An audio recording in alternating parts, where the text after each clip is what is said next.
Bonjour tout le monde, nous sommes le 11 avril 2024, 2025. Pardon. Nous nous retrouvons au centre historique de San Salvador. Nous nous retrouvons dans la partie réorganisée, il s'appelle ça, le réordonnement ou réorganisation du centre-ville. Tout ce que vous voyez ici, là, avant c'était comme ça. C'était impraticable par les voitures, des motocyclettes. Alors c'est la même chose, ce que vous voyez vers là-bas. Ça vient d'être, ils viennent de déloger tous ces gens-là qui sont dans la rue pour les déplacer dans des supermarchés municipaux. Évidemment, ça ne se fait pas avec toute la grande douceur parce qu'il y en a toujours de mécontents, même si c'est là en train de un bon... c'est en train de... la modernisation, si vous voulez, du centre-ville. Alors ça continue. Je crois que ça continue encore plus à haut. Oui, vous voyez. Et de surcroît, on a le bonus qui est la piste cyclable que vous voyez là. Alors je me dirige maintenant davantage vers le centre historique. Ça, c'est moyennement historique, on va dire, parce que les villes ne sont pas si nécessairement. C'est un art déco-moderne, je ne sais pas, quelque chose comme ça, je crois bien qu'on le rappelle. On va trouver des buildings comme ça, à cet stade-ci. Donc, nous continuons avec la marche. Nous allons nous retrouver devant, pour vous mettre en contexte, pour ceux qui habitent au Québec, Super Select, ici c'est comme l'équivalent de, on va dire, soit métro ou soit IGA au Québec. C'est le plus, une des entreprises de l'alimentation les plus connues, qui appartient à un groupe d'affaires très important aussi, avec des investissements en Colombie. Et il semblerait qu'il voudrait s'implanter aussi en Argentine. Alors ici, on voit ce qui a auparavant s'appelait Antel. C'était le Bureau national de télécommunications pour devenir Claro maintenant. Vous voyez le nom, puisqu'il doit respecter certaines normes en lien avec le centre historique ici. Il a fallu que la couleur rouge devienne couleur, on va dire, jaunâtre. C'est pas gris non plus, mais similaire au reste du building. Ici, vous voyez ce building ici. Ici, vous voyez pas de grandes constructions. C'est parti ici.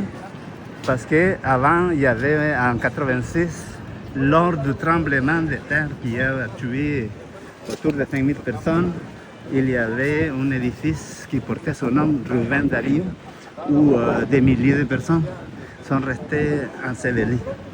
Et on a reconstruit, mais à un niveau bas, si vous voulez. Les gens ont été souvent frileux à construire des grosses infrastructures depuis. Et même avant, ce qui explique pourquoi au Salvador, il n'y a pas beaucoup d'édifices en hauteur. Mais ça a changé parce que le gouvernement a voté de nouvelles lois pour favoriser la construction des édifices de 35 étages et plus. Car c'est quand même un petit pays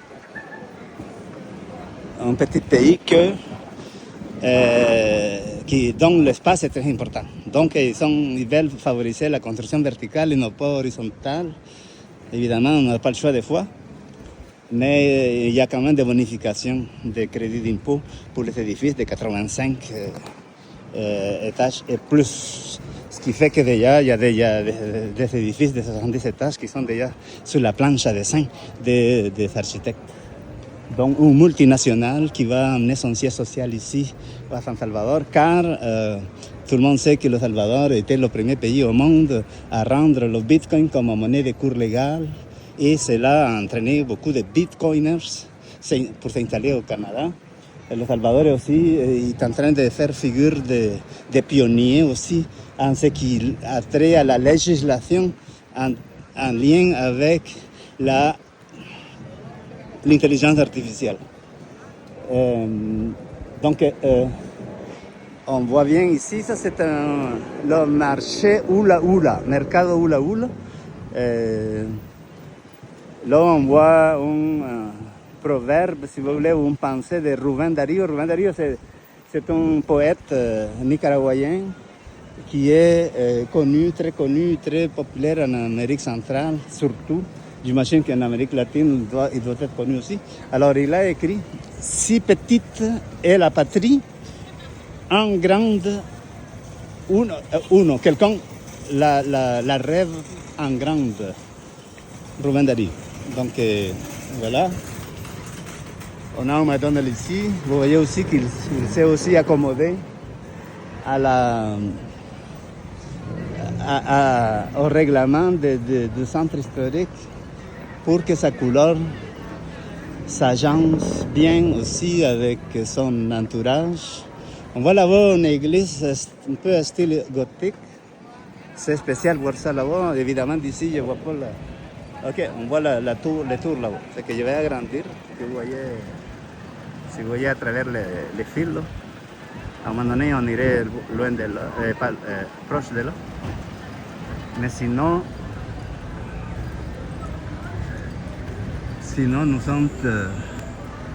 nous nous rapprochons davantage dans le cœur du centre historique, qui est, là vous voyez les drapeaux, c'est là que dans les années 1800, le siècle du 19e siècle, la construction de ces bâtiments-là a été faite pour y loger l'organe ou le pouvoir législatif, le pouvoir exécutif, le pouvoir judiciaire. Ce qui fait en sorte que tant le président comme les juges de Cour suprême, ainsi que les membres, les députés de l'Assemblée nationale de l'époque étaient là. C'était ainsi jusqu'en 1976, dans les années 70 à peu près, pour être plus ou moins précis. Là. Car je ne me rappelle pas avec exactitude l'année, mais on va dire l'année 70, tout le monde, je pense que c'était l'Assemblée législative la dernière à avoir logé. Maintenant, tout ça est devenu on va dire un musée à l'air ouvert, dans le sens que c'est pas un musée comme tel, mais que l'édifice lui-même est une pièce historique, un patrimoine historique, dont il y a des visites guidées. Si quelqu'un, il y a des frais pour y accéder, il y a des guides qui vous guident à l'intérieur. Ça a été récemment rénové et ça permet à tous et à toutes d'y pénétrer l'entrée selon que vous soyez canadien, étranger ou que vous soyez local. Le tarif va ainsi en conséquence. Je pense que pour quelqu'un qui vient de Salvador, c'est $1. Quelqu'un qui vient de l'Amérique centrale, je crois que c'est $2. Et quelqu'un qui vient de l'étranger, en dehors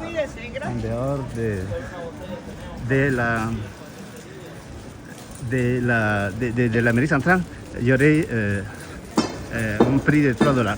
Pourquoi vous direz-vous que la différence, pourquoi les Centro-Américains auraient un traitement défavorable, on va dire, au tarif? Parce que l'Amérique centrale était un pays. Il y a eu la Fédération des républiques de l'Amérique centrale qui a donné naissance aux 5 pays comme le Guatemala, le Salvador, le Honduras, et le Nicaragua et le Costa Rica. Alors ces 5 pays-là, c'est pour ça qu'on se nomme des frères, pays frères. Et puis, et voilà, donc c'est pas ici nécessairement l'entrée principale. Ça c'est un côté de là. Et c'est un côté, c'est quand même, il y a 4 côtés. Et puis, on doit tourner à droite pour voir l'entrée principale, si vous voulez. Quoique quand vous voyez l'entrée comme telle, je ne remarque pas de grosses différences entre celle-ci et les autres. On va faire un zoom. Excusez-moi, en même temps, j'ai des valises qui traînent avec moi. Ok. Et voilà, ça vous fait ça. C'est le balcon. J'ai l'impression que dans le temps, le président pouvait sortir là et faire une allocution et que les gens pouvaient y prêter attention à ce qu'il disait. En face ici, le temps qu'on tourne à droite tout à l'heure, en face ici, ils construisent la Plaza Universitaria. Pourquoi la Plaza Universitaria? Parce que dans le temps, le siège de la première de l'université salvadorienne était ici. Alors, ils ont voulu lui rendre hommage en construisant un petit...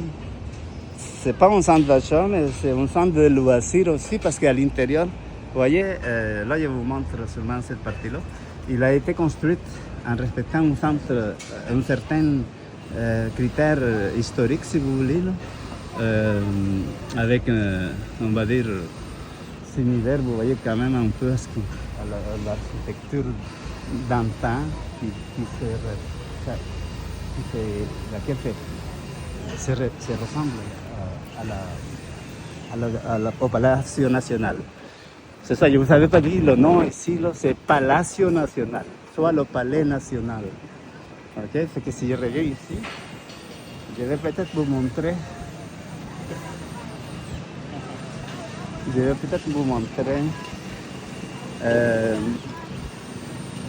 Des manèges. Il y a un manège, le carrousel.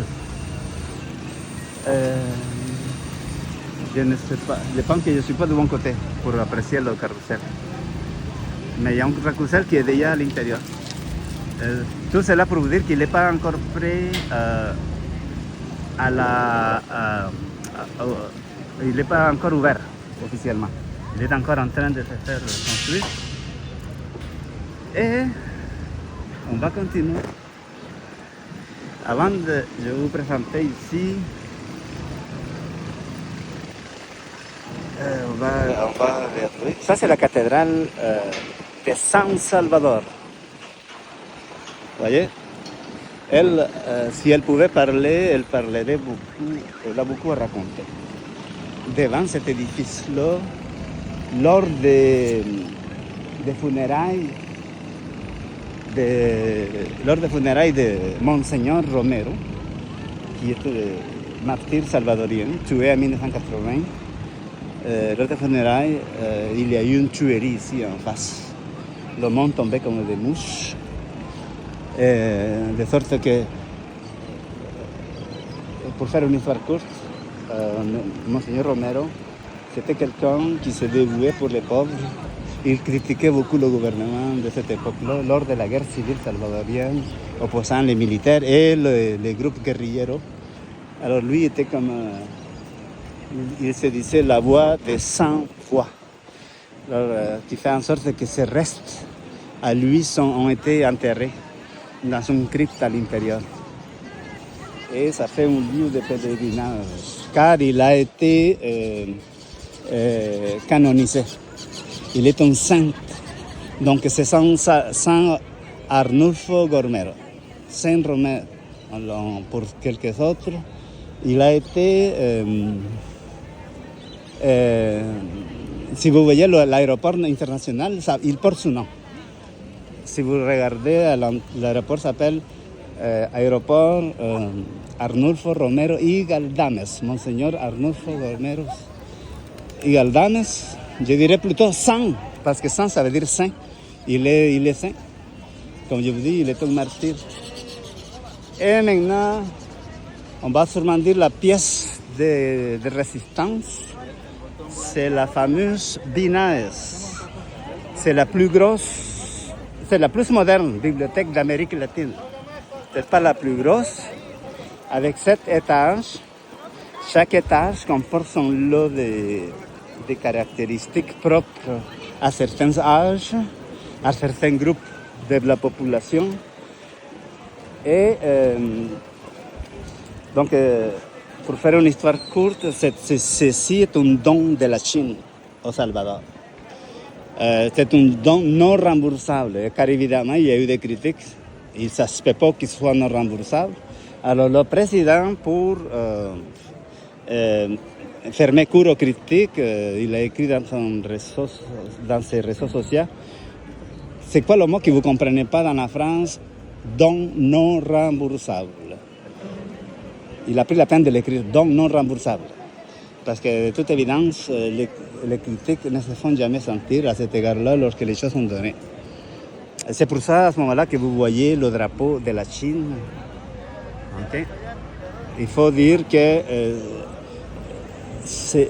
le Salvador, lors du gouvernement Salvador serein, le Salvador n'avait pas de lien avec la Chine, mais il a dû rompre des relations avec Taïwan. C'est pour avoir des relations avec la Chine. Comme c'était un gouvernement de gauche, ça facilitait les choses. Donc, il a pu à ce moment-là ils ont ouvert ces relations-là diplomatiques et avec le gouvernement Bukele, le tout s'est accentué. Il y a eu une visite officielle de Nayib Bukele en Chine. Il a négocié 500 millions de dollars en dons, y compris ces merveilleuse bibliothèque nationale, la plus moderne d'Amérique latine, car à l'intérieur, vous voyez de tout, de la robotique, la nanotique, si je me permets cette expression-là, des thématiques de toutes sortes, et de manière que même pour les enfants, la première étage, c'est pour un enfant de 0 à 3 ans. Ça vous donne une idée comment elle est ouverte à tout le monde. C'est une bibliothèque inclusive. À l'intérieur, vous voyez même aussi, en parlant de tout ce qu'il y a, des salons pour des entrepreneurs qui veulent se lancer en affaires. Ils peuvent même réserver une salle pour avoir des réunions d'affaires, si vous voulez. Il y a la partie robotique aussi pour ceux qui veulent s'intéresser davantage à ça, expérimenter avant de se lancer dans ce domaine-là. Il y a des jeux de toutes sortes, même pour conduire, même pour piloter des avions, des cabines de pilotage virtuelles, on va dire. La réalité virtuelle est présente également aussi. C'est pour ça qu'on la nomme la plus moderne d'Amérique latine, peut-être la plus grande. Et chose intéressante, c'est la seule bibliothèque au monde qui est ouverte 24 heures sur 24, 7 jours sur 7. Même à Noël, Nouvel An. Donc, c'est quelque chose qui pourrait impressionner n'importe qui. Parce que si je me fie à la Bibliothèque nationale de San Salvador, à Montréal, il y a une journée qui se ferme dans la semaine. Ici, aucune journée dans l'année. Alors, on va juste faire une prise.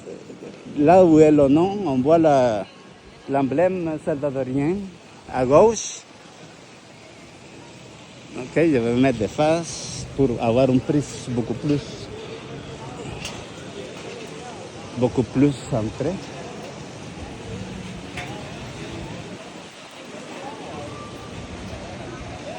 Ok, donc je vais aller, voilà.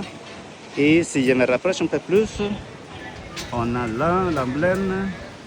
Et Binaes, pourquoi Binaes? Binaes, le BI, c'est bibliothèque. Les deux premières lettres du mot bibliothèque. Pourquoi ENA, national. Et les deux lettres à la fin, El Salvador. Donc, Bibliothèque nationale de El Salvador. Et voilà, vous le voyez aussi. Et à droite, ça dit Assistance de China para un futuro compartido. Qui veut dire en français aide de la Chine pour un futur partagé. Voilà, donc Donc, je vous disais que ceci fait partie d'une enveloppe de 500 millions de dollars, un demi-milliard de dollars en dons. Comment ça se reflète? Quels sont les autres projets qui sont en cours par rapport à cette enveloppe de 500 millions de dollars? Il y a le stade national qui est en construction en ce moment. Je vous reviendrai peut-être plus tard dans mon séjour ici avec des photos peut-être, même si c'est pas vraiment, il n'est pas trop avancé, mais il est en cours d'exécution.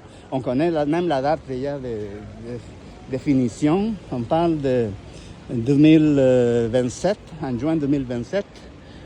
Et puis, à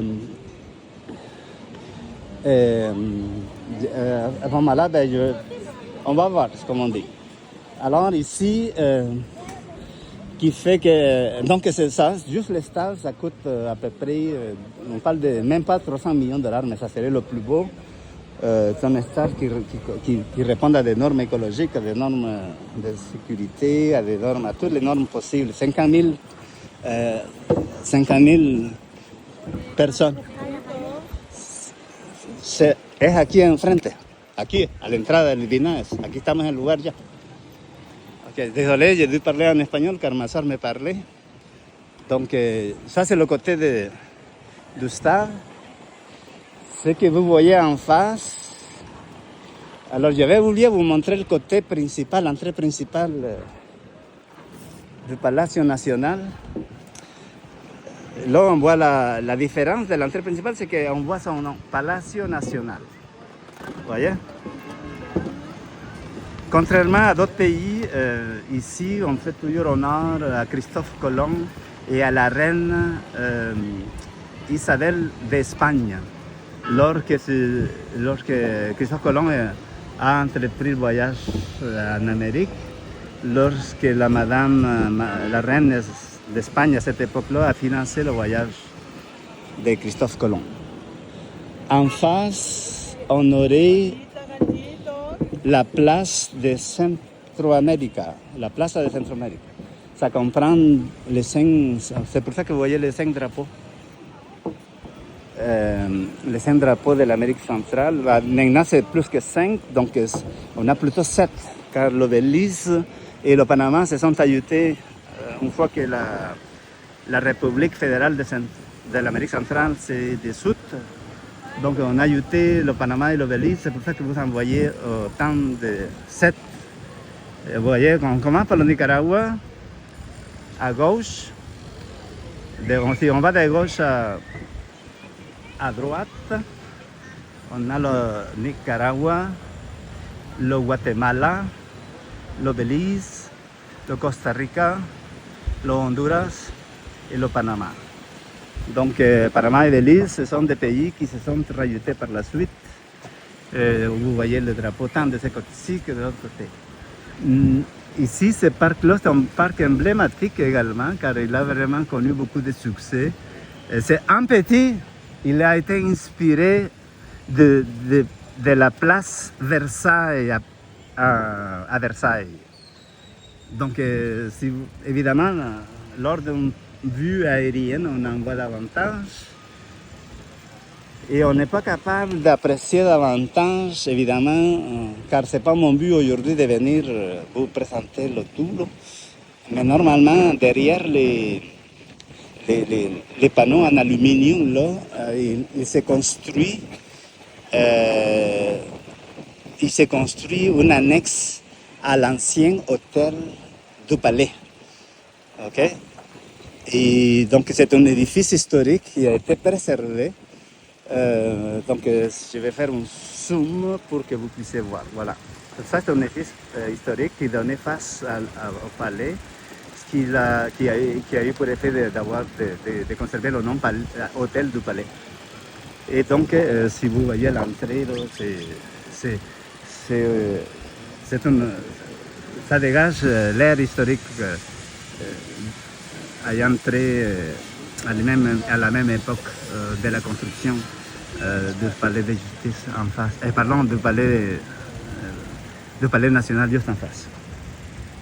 Alors sur cela, Je me tourne d'abord et je vais marcher. Alors tout ça c'est nouveau. Cette aire-là a été est nouvelle. Vous voyez, ça sert souvent pour le monde, pour que les gens se préservent. Ne vous inquiétez pas, il n'est pas mort, je viens de le voir bouger, il est peut-être sous. Disons les choses comme ils sont. Donc, mais voilà, il se repose. Évidemment, il a peut-être choisi la mauvaise place parce que ce sont des jardins. Il y a une certaine vulnérabilité, là, et je pense pas que le fait de s'asseoir dessus favorise la croissance optimale de cette plante-là ornementale. Et donc on a tout ça. Moi que je déplore beaucoup, il y en a beaucoup ici de faire. Alors que si je me base dans d'autres pays, c'est plutôt un petit trou rond qu'on va voir. Alors ici, ils ont cru bon, parce qu'évidemment à l'intérieur il y a des filages, parce que toute cette zone-là, c'est sans fil. Il n'y a aucun fil qui pend, comme vous l'aurez peut-être vu dans d'autres vidéos à moi, car il n'y a pas beaucoup d'endroits au Salvador où on a commencé à implanter, à relocaliser les fils, si vous voulez, pour qu'ils ne soient plus visibles. Ils sont souterrains, ce qui fait en sorte qu'on ne les voit plus. Et ça crée aussi tout ce type de trous-là. Et évidemment, moi je trouve que ça gêne le décor. Car il ne fit pas bien, il aurait peut-être dû aussi les dessiner en fonction aussi, parce que c'est un rectangle, c'est un carré, pas tout à fait bien, tout à fait beau. Alors, donc, je crois déjà avoir fait le tour, et puis sur ce, je vais vous laisser à ce moment-ci. Bonne journée tout le monde. Je suis là avec des membres de ma famille. Je viens de retrouver des membres de ma famille ici, devant l'entrée principale de la Bibliothèque nationale, car on s'en va à l'aéroport pour aller retrouver d'autres membres de la famille qui arrivent aussi. Donc c'est comme une convention de famille, une convention de famille, car on vient pour des raisons familiales également. Et touristique bien sûr.